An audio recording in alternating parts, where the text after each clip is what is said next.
Hi students, this is Botany PSR. In the previous class, I explained about plant breeding for improved nutritional quality and single cell protein. Now, I am going to explain tissue culture. What is that? Tissue culture, shortly called as TC. Right. What is tissue culture? What are the steps involved in it? And how the plants are produced through tissue culture? Those points we have to discuss. Right. What is tissue culture? Culturing means growing. Tissue means a group of cells. That means tissue is taken in vitro. In vitro means test tube. Tissue is taken in vitro, later it develops in a complete plant. It is so called tissue culture. That means the laboratory technique of growing, culturing and maintaining of cells, tissues and organs in vitro is called tissue culture.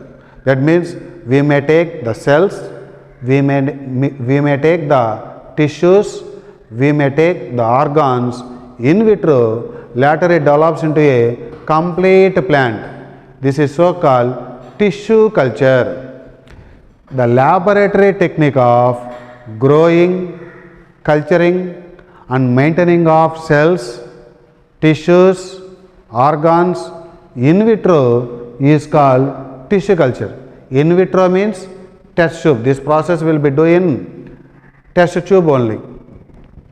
Tissue culture is based on totipotency.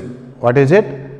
Totipotency. Tissue culture is based on totipotency or cellular totipotency. What is totipotency? If the ability of the cell to develop into a complete plant, whole plant, that means the cell divide and redivide and finally develops into a complete plant or whole plant, that type of ability of the cell, that type of capacity of the cell to develop into a whole plant is called totipotency. The ability of cell to divide and develop into a complete plant is called totipotency. This totipotency is applicable for living cells and that too the living cells with nucleus.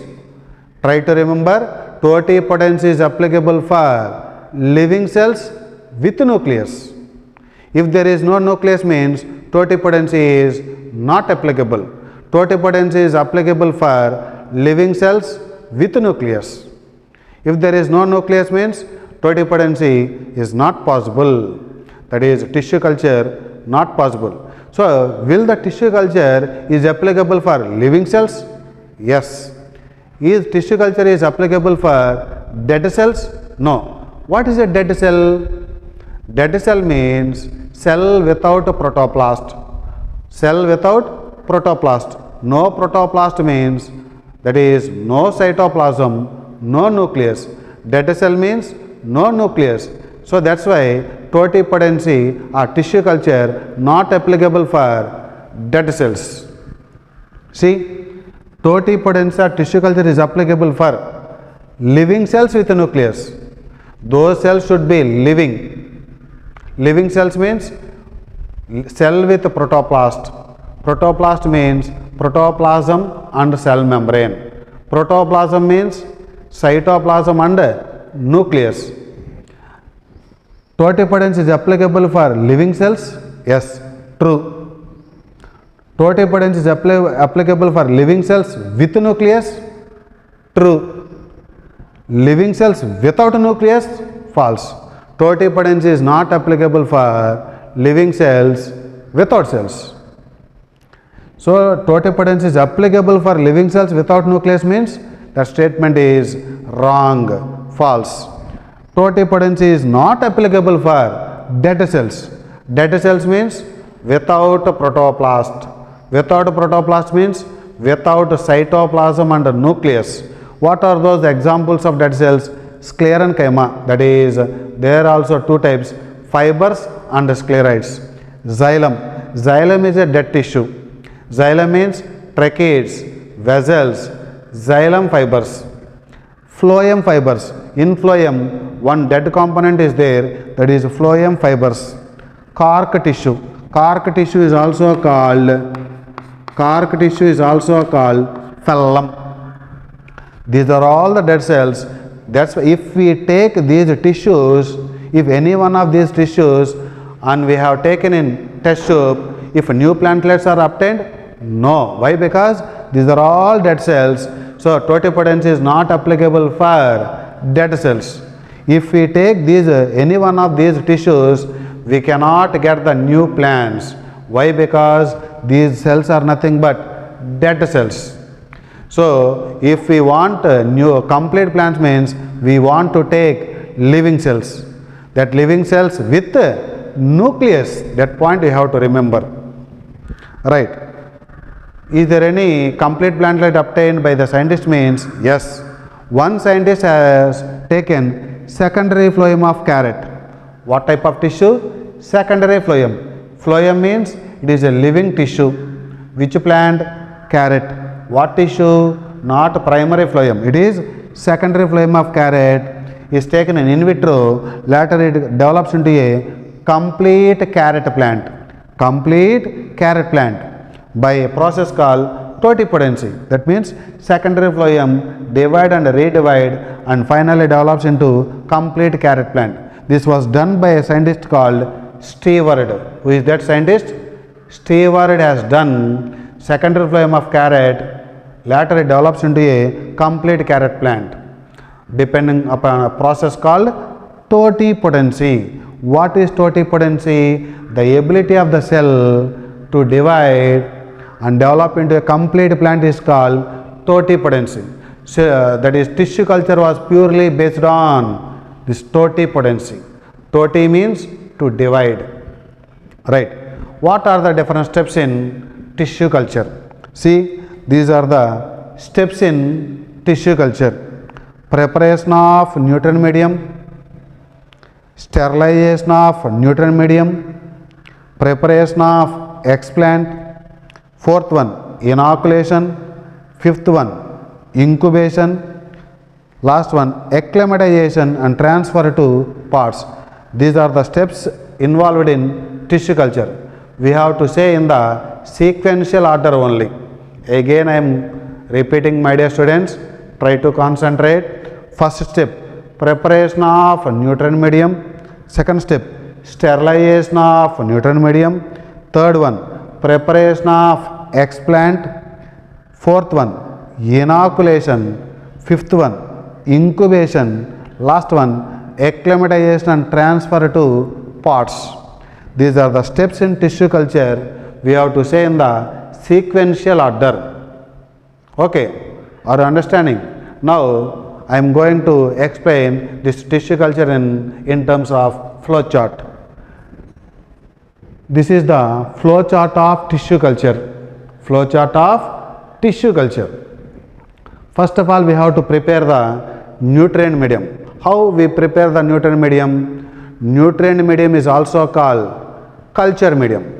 How we prepare nutrient medium? Means we have to take sucrose, inorganic salts, vitamins, PGR, amino acids, like etc. We have to take all these compounds and finally nutrient medium is prepared. So that is, the nutrient medium contains sucrose, which contains a carbon source, inorganic salts, vitamins, amino acids, PGRs. PGRs means plant growth regulators like auxins and cytokinins. Like that we have to prepare the nutrient medium or culture medium. So what are the components in nutrient medium? That is, nutrient medium contains carbon source, which is nothing but sucrose. Next, inorganic salts are essential micronutrients or essential nutrients, vitamins, amino acids, PGRs like plant growth regulators like auxins and cytokinins. Like that we have to prepare the, first of all we have to prepare the nutrient medium. This is the first step. As we have taken that inorganic salts, nutrients means microorganisms are attracted and contaminate the nutrient medium, and finally that nutrient medium will be damaged, spoiled. To that the nutrient medium should be sterilized. Sterilized means killing of microorganisms by heating is called sterilization. So the nutrient medium should be sterilized. For what purpose we have to do sterilize? To kill the microorganisms. So to kill the microorganisms, what process we have to do? What process we have to use? Sterilization of nutrient medium. If there is the presence of microbes or microorganisms in nutrient medium, those should be killed by a process called sterilization. Sterilization is the process used to kill the microorganisms. Okay, first of all we have to prepare the nutrient medium. The nutrient medium contains sucrose, which is having a carbon source. Inorganic salts are essential nutrients, vitamins, amino acids, PGRs like auxins and cytokinins. As we have taken nutrients means microorganisms are attracted and they contaminate and spoil the nutrient medium. So that we have to sterilize the nutrient medium. Sterilize the nutrient means killing the microorganisms, right? Media, and after completion of sterilization, the nutrient medium should be taken in test tube. So medium taken in test tube. After taken in test tube, the nutrient medium should be sterilized. First of all, we have to prepare the nutrient medium. That prepared nutrient medium should be taken in test tube. In the test tube, sterilization of nutrient medium should be done. What type of machine? That machine is so called autoclave. Sterilization of nutrient medium should be done by autoclave. The required conditions are 15 pounds pressure. 15 pounds pressure. How much time? 15 minutes. How much degrees centigrade? 121 degrees centigrade. 15 pounds pressure, 15 minutes time, 121 degrees centigrade. That is temperature required. The pressure, time, temperature required in autoclave are 15 pounds pressure, 15 minutes time, 121 degrees temperature. These are the required conditions in autoclave. So what we have did, first of all we have to prepare the nutrient medium. That prepared nutrient medium should be taken in, say let us suppose this is a test tube, and this test tube,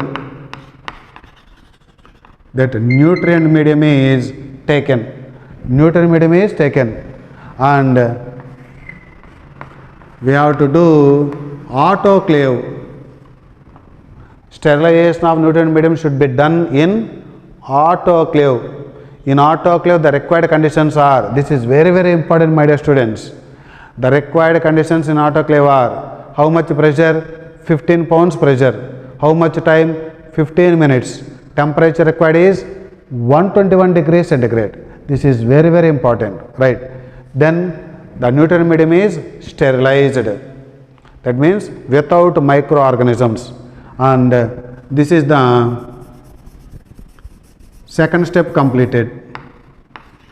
Second step completed. First of all, preparation of nutrient medium. Second one, sterilization of nutrient medium in autoclave. Next one, third step, we have to prepare that explant. That means from the plant, a part is taken and it is introduced into nutrient medium. Later it develops into a complete plant. That part is so called explant. Explant means any part of the plant. Explant means any part of the plant which was introduced into the nutrient medium, later it develops into a complete plant, is called explant. That explant may possess some microorganisms. That's why that explant should also be sterilized. Sterilization of explant. This sterilization generally may be the surface sterilization or external sterilization. Generally in sodium hypochlorite, surface or external sterilization of explant should be done in sodium hypochlorite. Right, this explant is taken and it should be sterilized, and that sterilized explant is introduced into the, see, let us suppose this is the test tube and this is the nutrient medium. We are introducing the explant. Introduction of explant onto the nutrient medium is called inoculation. What is inoculation? Introduction of transfer of explant onto the nutrient medium is called inoculation. This apparatus is kept undisturbed for 3 to 4 weeks. 3 to 4 weeks. Each week is having 7 days. Then how many days? 3 weeks means 3 into 7, 21. 4 into 7, 28. 21 to 28 days. How many weeks? 3 to 4 weeks. How many days? 21 to 28 days. So incubation of explant should be done for about 3 to 4 weeks. That means the apparatus is kept for undisturbed for about 3 to 4 weeks. How many days? 21 to 28 days. Then what happens? The explant divide and redivide and form a group of cells like this. A group of cells like this. The undifferentiated mass of cells is called callus.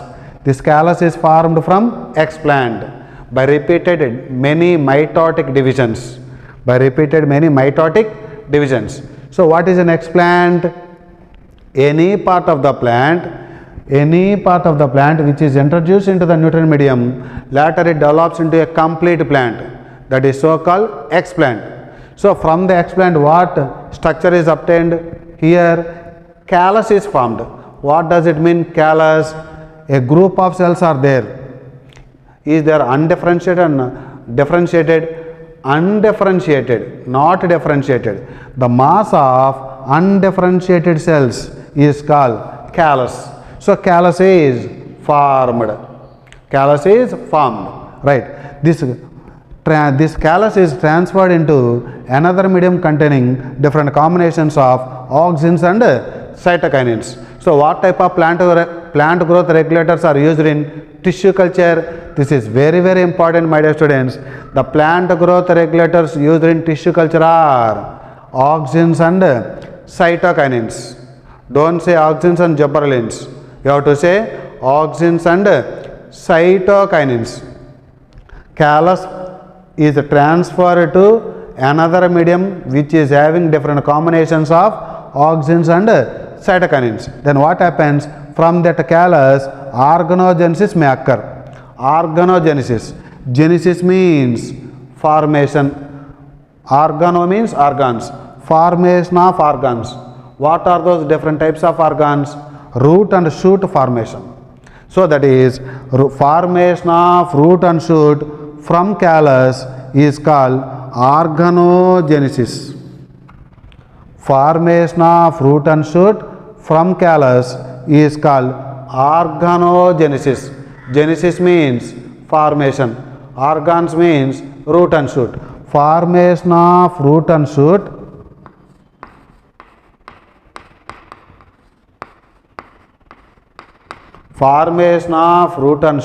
from callus is called organogenesis. Right. How this organogenesis will occur means, see, let us suppose this is the callus. From this callus, root is formed. How that root will be initiated? That means there should be the presence of high auxins and low cytokinins. High auxins and low cytokinins will initiate formation of roots from callus.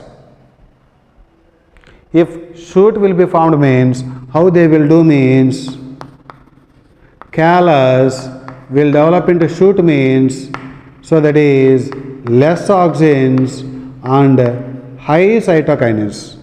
These two are very, very important, my dear students. High auxins and low cytokinins will initiate the formation of roots. Low auxins and high cytokinins will initiate formation of shoot from callus. Formation of root from callus is nothing but rhizogenesis.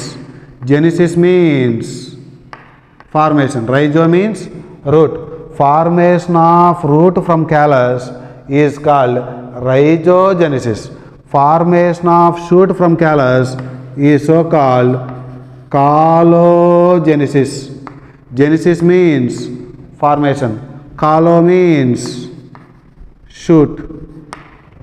Formation of shoot from callus is called caulogenesis.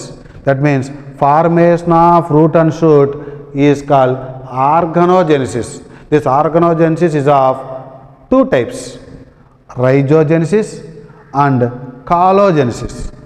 Are you understanding? Right. So, to initiate root, what different combinations of PGRs are required? High auxins, low cytokinins. For the formation of shoot, low auxins and high cytokinins are required for the formation of shoot. Formation of root from callus is called rhizogenesis. Formation of shoot from callus is called caulogenesis. Both rhizogenesis and caulogenesis together called organogenesis. Organogenesis is how many types? Two types, rhizogenesis, caulogenesis. Right. Next one, somatic embryogenesis. Somatic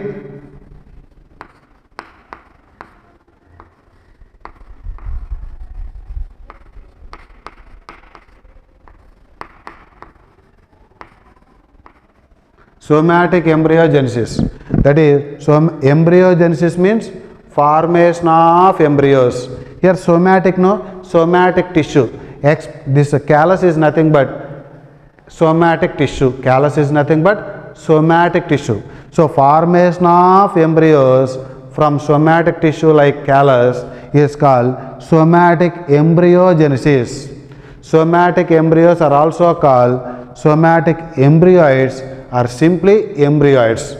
So what are the three terms? Somatic embryos, somatic embryoids or simply embryoids.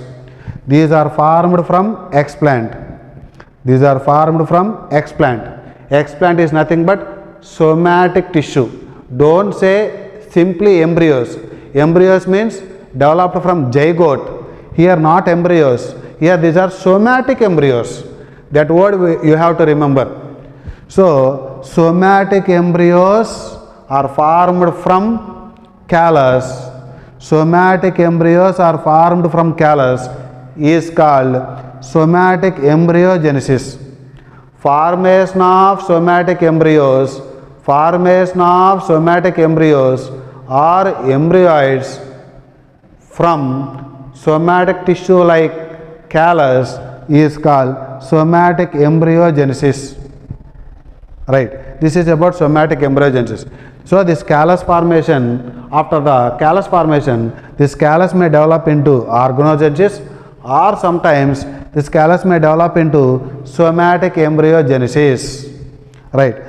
These somatic embryos, see, let us suppose this is the somatic embryo. SE means somatic embryo. These somatic embryos are covered with, encapsulated with sodium alginate. What is that? Sodium alginate. Somatic embryos are covered with, encapsulated with sodium alginate. Now these are so called artificial seeds.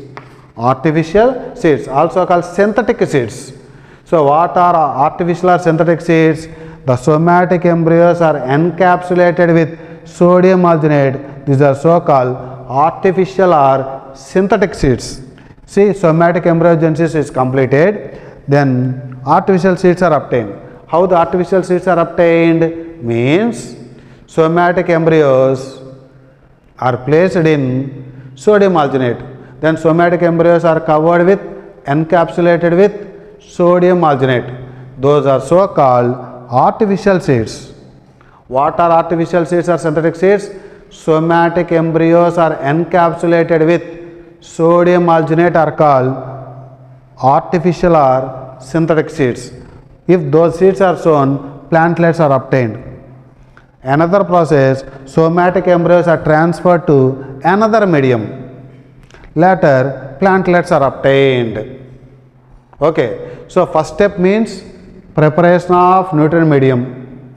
Second step means sterilization of nutrient medium. Third step means preparation of explant. Fourth step means inoculation. What is inoculation? Transfer of explant onto the nutrient medium is called inoculation. Next step, incubation. Incubation is the fifth step. And incubation, after incubation, callus will be formed. After callus, maybe organogenesis or maybe somatic embryogenesis. In somatic embryogenesis, later artificial seeds are formed or may be transferred into another medium. Artificial seeds are sown, plantlets are obtained, or transferred to another medium, plantlets are obtained. Here root shoot formation, no, plantlets are obtained.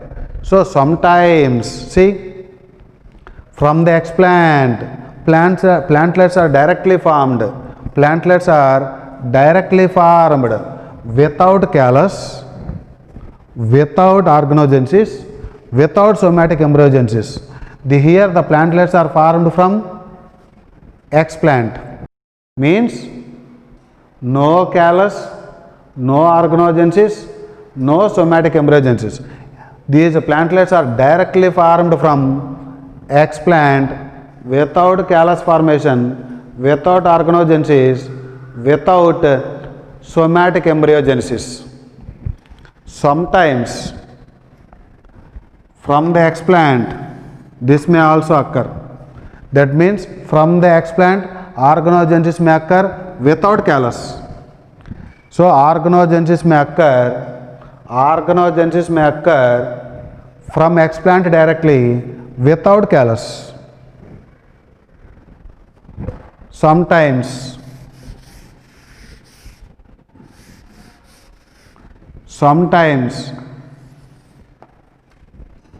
the somatic embryogenesis may directly occur from explant without callus. So try to remember, from explant directly formation of organogenesis without callus. For the formation of somatic embryos directly from explant without callus, it is also sometimes directly. Sometimes organogenesis may directly from explant without callus formation. Sometimes somatic embryogenesis may occur directly from explant without callus.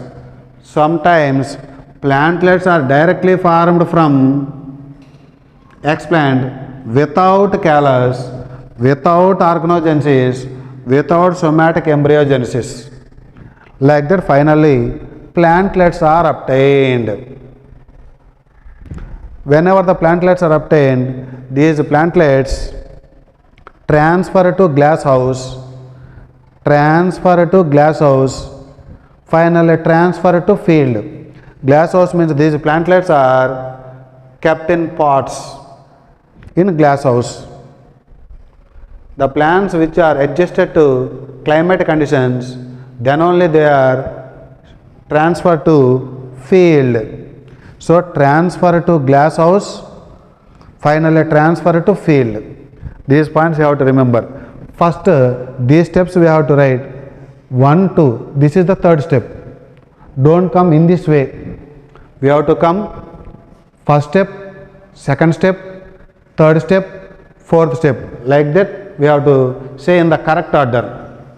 Okay. The incubation period is 3 to 4 weeks. Days means 21 to 28 days. Try to make down the notes here. Preparation of nutrient medium. The nutrient medium contains sucrose, a carbon source, inorganic salts, that is essential nutrients, vitamins, amino acids, PGRs. PGRs means plant growth regulators like auxins and cytokinins. The nutrient medium is solidified by adding agar-agar. Agar-agar is obtained from red algae like Gracilaria and Geladium. So nutrient medium is so much liquid. That liquid should be solidified by adding agar-agar. Agar-agar is obtained from red algae.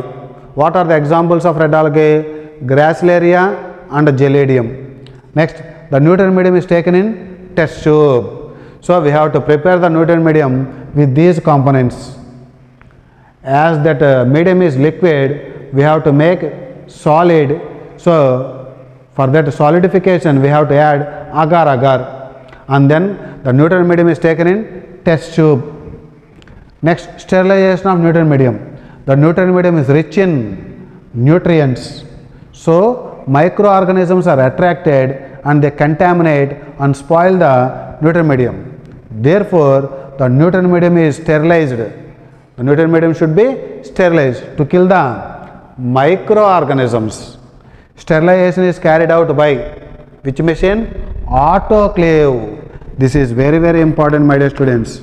And this is also very, very important. Nutrient medium is autoclaved at required conditions. 15 pounds pressure, 15 minutes time, 121 degrees centigrade temperature. Please note down all these points, and remaining notes I will give.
See, this is the third subheading, preparation of explant. Any plant part, that means seed, ovary, embryo, etc. Any plant part which is used in nutrient medium to grow into a complete plant is called explant. Explant is treated with external or surface sterilization. Next one, inoculation. The transfer of explant onto sterilized nutrient medium is called inoculation. Which one acts as inoculum? Explant acts as inoculum. Incubation. Cultures are incubated for about 3 to 4 weeks, that is days 21 to 28 days. During the incubation time, explant cells absorb the nutrients and undergo many divisions and produce callus. What is meant by callus? The undifferentiated mass of cells produced from explant is called callus. Callus looks like this. This is callus. This is nothing but undifferentiated group of cells. Undifferentiated mass of cells is called callus. Explant into callus means the incubation time is 3 to 4 weeks. Next one. The callus is transferred to medium containing different combinations of auxins and cytokinins. When does these plant growth regulators, auxins and cytokinins are used? Before the formation of callus or after the formation of callus? Don't say before the formation of callus. These different combinations of auxins and cytokinins are used after the formation of callus only. So, different what type of plant growth regulators are used in tissue culture means we have to say auxins and cytokinins. From callus, organogenesis or somatic embryogenesis may occur. Callus may develop into organogenesis or somatic embryogenesis. This organogenesis is of two types: rhizogenesis, coalogenesis. Callus develops into root different combinations of high auxins and low cytokinins. Formation of root from callus is called rhizogenesis. Right. Formation of shoot from callus is called coalogenesis. For the formation of shoot, the combinations are low auxins and high cytokinins. Right. Somatic embryogenesis. Somatic embryogenesis means formation of somatic embryos or somatic embryoids from callus. Here, don't say simply embryos. We have to say somatic embryos or simply embryoids, but not embryos. Try to remember that word. Somatic embryos or embryoids or somatic embryoids. Don't say simply embryos. Artificial or synthetic seeds. Somatic embryos are encapsulated with sodium alginate. Sodium alginate. Next, sometimes organogenesis may directly formed from explant without callus. Sometimes somatic embryogenesis may directly formed from explant without callus. Sometimes plantlets directly formed from explant without callus, without organogenesis and without somatic embryogenesis. Look at this board. Look at this part, my dear students. The two phytohormones used in tissue culture are auxins and cytokinins. Very, very important point. When does these two phytohormones are used? After the formation of callus. Acclimatization, sixth step, acclimatization. Acclimatization means adjustment. Acclimatization and transfer to pots. The plants produced through tissue culture are washed gently, that means are washed cleanly, and are transferred to pots kept in glass house. Finally, they are transferred to field. So, finally, good plantlets are obtained and those are transferred to field. So, this is all about tissue culture. Is there any applications in tissue culture? Yes. Applications of tissue culture. So, by taking the cell, by taking the tissue, by taking the seed, that means explant is taking and we are growing up into number of plants occupying less time, less space. That means the technique of producing large number of plants within a very short time and limited space.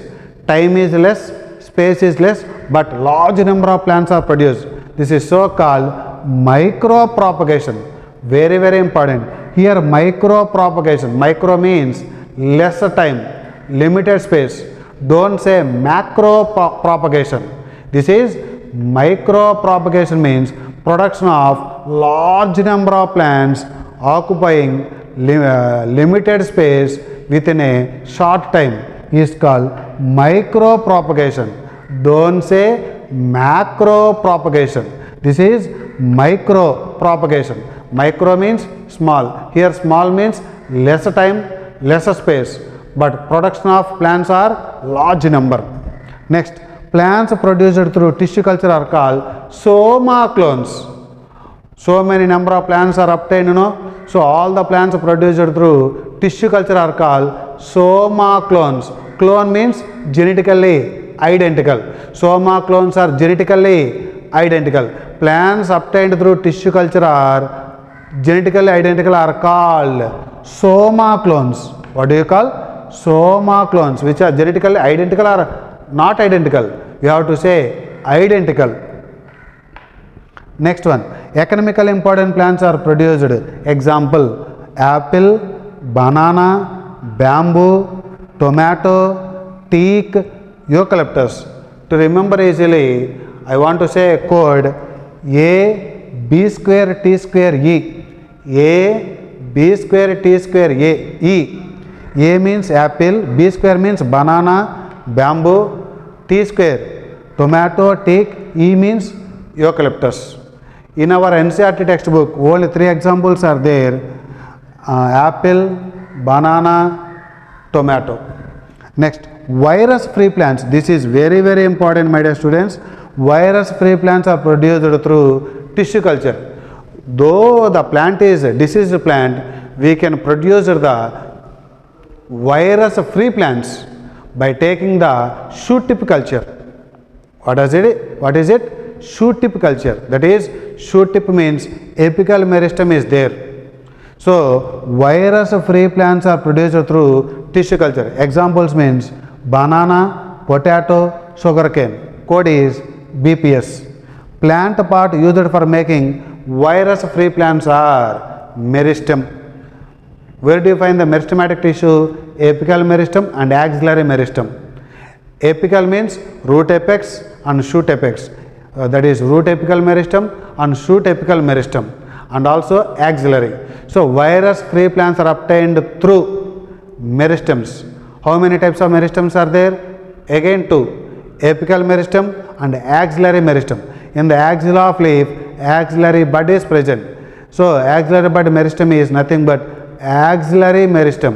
Apical meristem means root apical meristem and shoot apical meristem. If we take these parts, though the plants are diseased, we get virus-free plants. Virus-free plants means the plants without virus.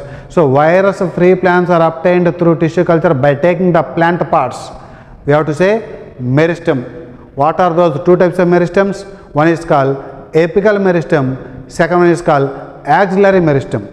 Last part, female papaya plants. Female papaya plants are selectively produced through tissue culture. These are the applications of tissue culture. Please note down all these points, my dear students, and we meet in the next class.